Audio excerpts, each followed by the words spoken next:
Hello everybody, it's Chocolate Milk here, welcoming you back to another episode of Lost Odyssey. Today we are going to be leaving the city of Tosca, and our next destination on the map is the Ice Canyon. So this is our next dungeon, and this is actually one of my more favorite dungeons in the whole game. It's very short, and I really love the layout of this place, and just the way that it's been done and everything, so save at the save point if you'd like, and then just step forward to the first screen, the Ice Gorge.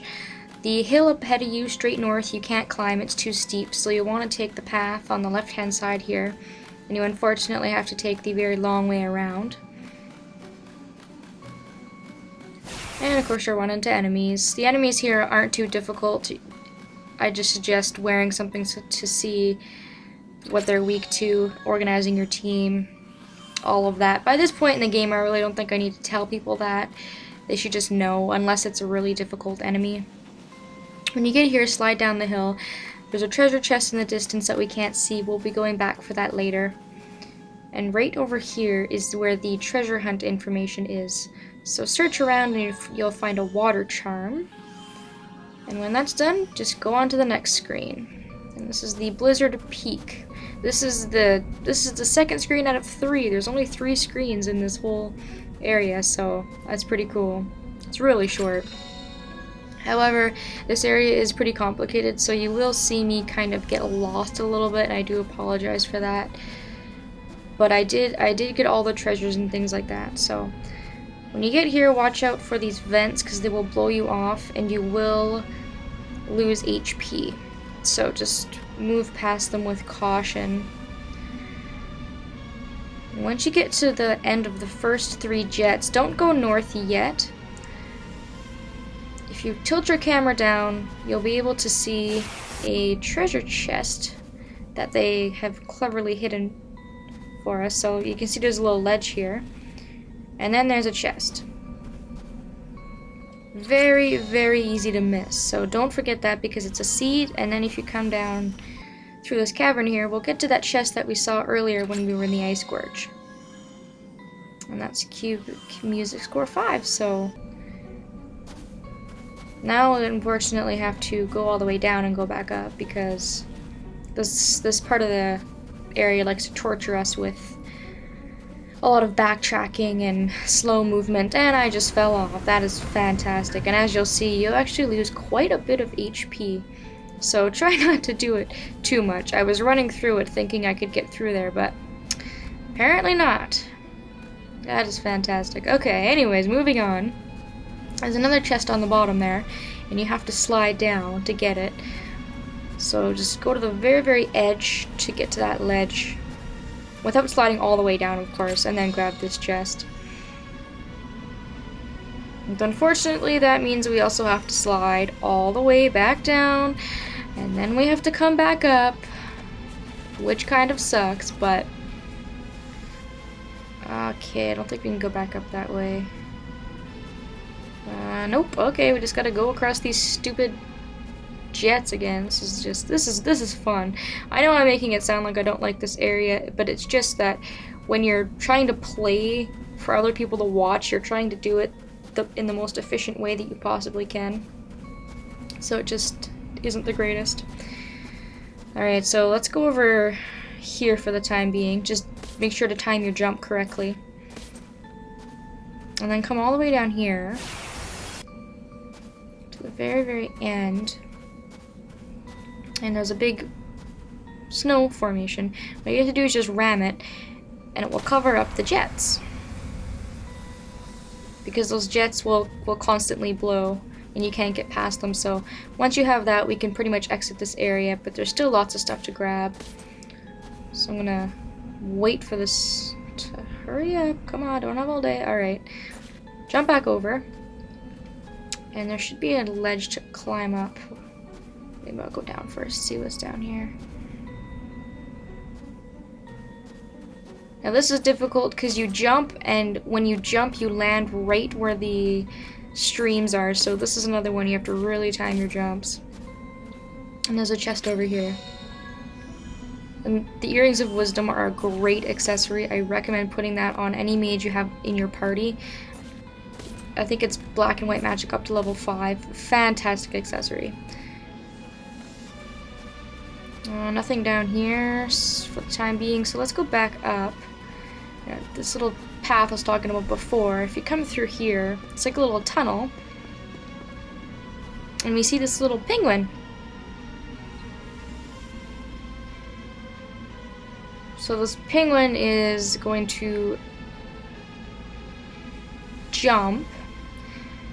And, okay, you can't jump off the edge, it doesn't look like. It looks like you have to really quickly run all the way back through the tunnel and catch the penguin before he slides down, and then examine him once you get to him. And you get an amulet. Sorry, I scrolled a little bit too fast there, but the penguin will give you an amulet if you manage to catch him in time. Not recommended, but, or I'm sorry, not recommended, not necessary. That's the word I was looking for. It's not necessary, but it's just an extra something. Grab the warm vest. And I think that's it for treasures. Now I just gotta find my way out of here, and I think this is the wrong way. Because we knocked over that snow formation. Okay, so it's on the other side, as you can see. Okay, no, there's absolutely nothing down here. There's like a hole, then it makes you think that there's something down here, but it's nothing. The game is just playing tricks on you, so.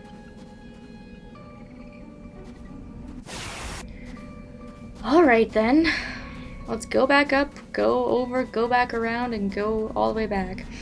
I think it was where that area that I went down in the first place was. I just didn't go far enough.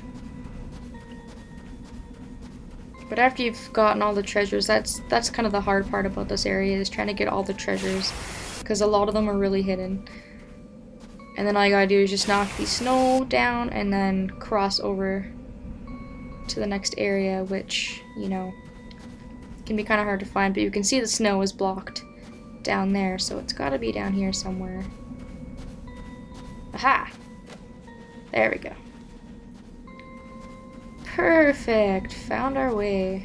Alright, let's save our game, because there is a boss battle coming up. Spoilers, but yes, there is a boss coming up.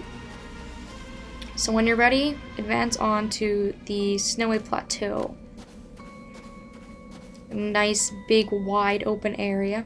It's your choice on who you want to use for this battle. I always have Kaim and Seth in my party, and then whatever mages I choose, make sure to keep the best equipment on them. Like I said, I recommend having the Earrings of Wisdom on a character. They are a fantastic accessory at this point in the game.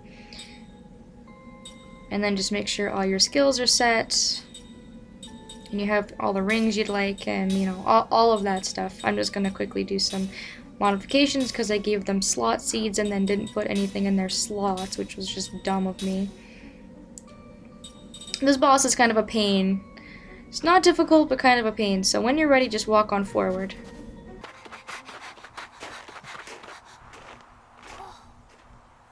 Wow. That is a big beast. Holy crap. And it just moved. That is fantastic. Of course it didn't move. Oh, Mac. You're a silly, silly little boy.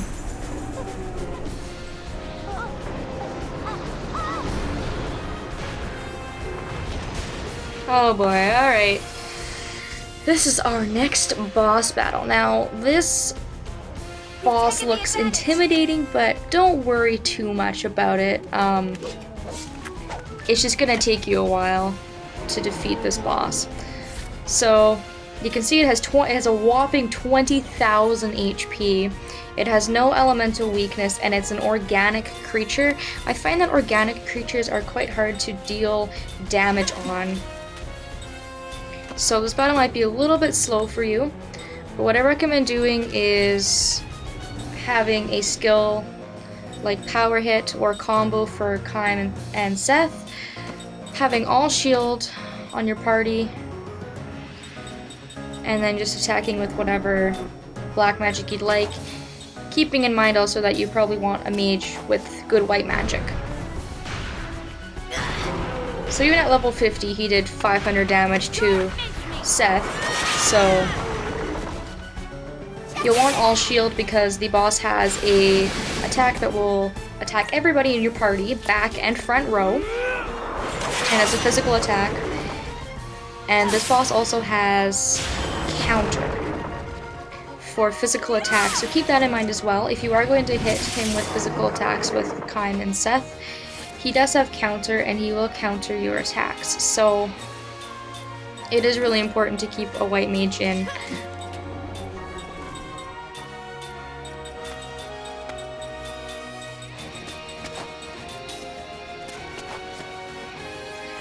And to my knowledge, he will not counter magic attacks. I do not think that this boss is at all a magic attacker, but it will for sure counter, just like he's doing now. He'll counter the physical attack on top of getting his own turn, so it'll be like the boss is getting 2 turns in one cycle. So that can be kind of annoying. And this attack Tail Crush will do damage to everybody in one row, which is why I said to put the all shield on, because if he decides to attack all 3 of your mages in the back row, that could be some serious trouble. But his 2 main attacks are going to be the headbutt, the stomp, well, the headbutt, I should say his 3 main attacks.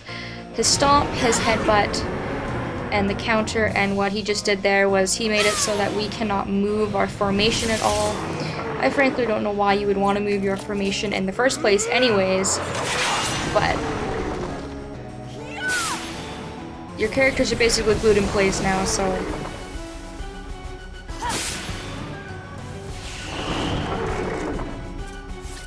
as you can see slowly, it's been a few turns. He's only got 5,000 HP left, so this boss will hopefully be toast in this turn.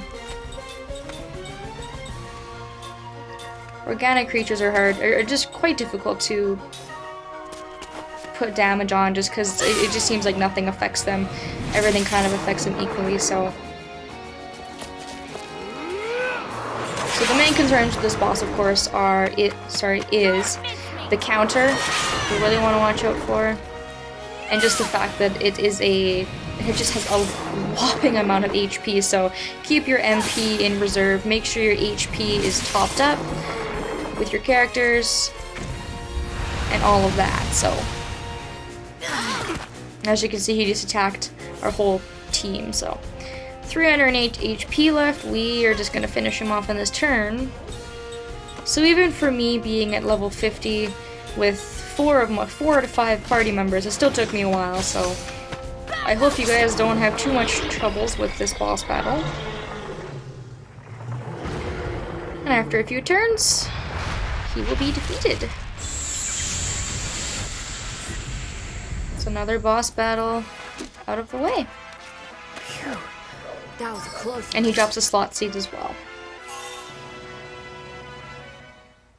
Alright, and after that, we can move on to the next city if we'd like, but there's something up on the top that I want to grab beforehand. I just gotta figure out how to get up there. Okay, there's a slope on the right-hand side here. We've got another one of those yellow kind of tablets we can't do anything with. And then we've also got a chest with an Elmon crown in it. Now, I haven't been showing off the battles because I never do, but there's a creature called an Elmon in this place that will steal stuff from you. And we're going to do a side quest involving the Elmon. So when you get to the world map, instead of going to Kent or Gotza, you're going to go back to the Ice Canyon where we first came in. And we're going to go to a place where there's actually a big group of Elmons. So once you get to the Ice Gorge, you want to get to the very end. Now, from that battle, the Elmon crown got stolen, and that's what you want to do. Once you have the Elmon crown in your inventory, you want to wait until you have an Elmon in battle, have it steal the Elmon crown, and then when you're ready, go back to the group of Elmons. I didn't show it off earlier, but what you do to get to the Elmons is when you get over here, you go to the northernmost side and slide down to the slope over here. And as you can see, there's a group of them right here. So talk to them. And they're all pissed off because they think that you stole their crown, but they stole their crown back, so that doesn't really make a whole lot of sense. And they'll also steal all your items. So if you had items stolen from these creatures at any point that you were in the Ice Canyon, all you have to do is come back here and defeat them. Now I will mention that having the Elmon crown stolen, like stolen from you back, given to the Elmons, is not necessary. But as you can see, the Elmon leader in the back is wearing the crown.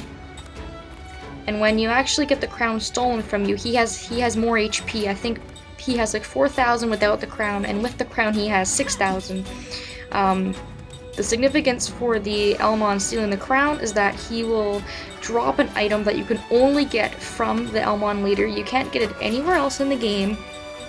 It's totally not necessary. You don't have to do this.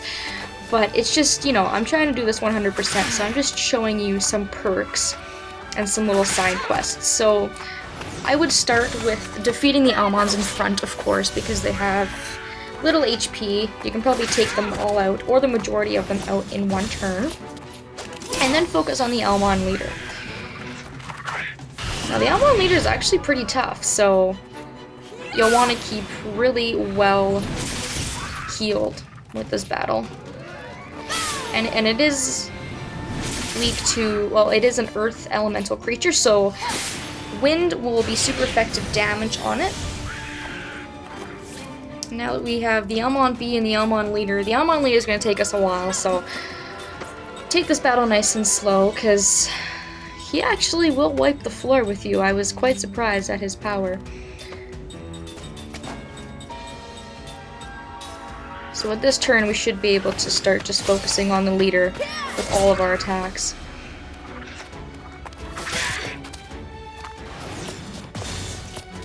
As you can see, even physical attacks really don't do a whole lot of damage. It's not doing the regular 1,000 that it does with other enemies. It's doing, you know, 500, 600, 700 damage. So magic spells are definitely your best bet here. If you have 3 mages with Winda, it's going to be a lot better for you. So all seal's not good. It's gonna seal away all our magic, which sucks.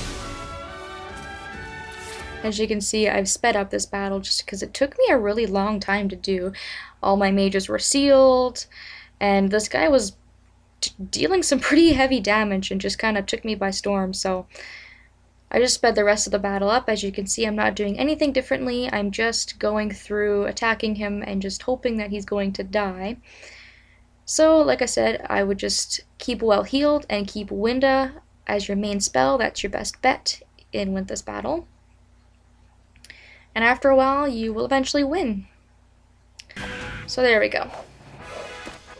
So after the Elmon's beaten, you'll see that you get a Mind Bangle, which is the item that he will drop. And also he will give back all your items that he stole, if he stole any, or if any of the Elmon stole any of your items within the Ice Canyon, and they will also never steal from you ever again if you ever happen to go through the Ice Canyon for any reason. So this is pretty much the last we'll ever hear from the Elmons. That was just a really quick, neat little side quest that I wanted to show you guys before we leave the Ice Canyon, because we really won't be coming back here for a really long time, if ever. So, after that's all said and done, I'm going to end the video off here. I will meet you guys in the next area. Thank you so much for watching, and I hope that you enjoyed.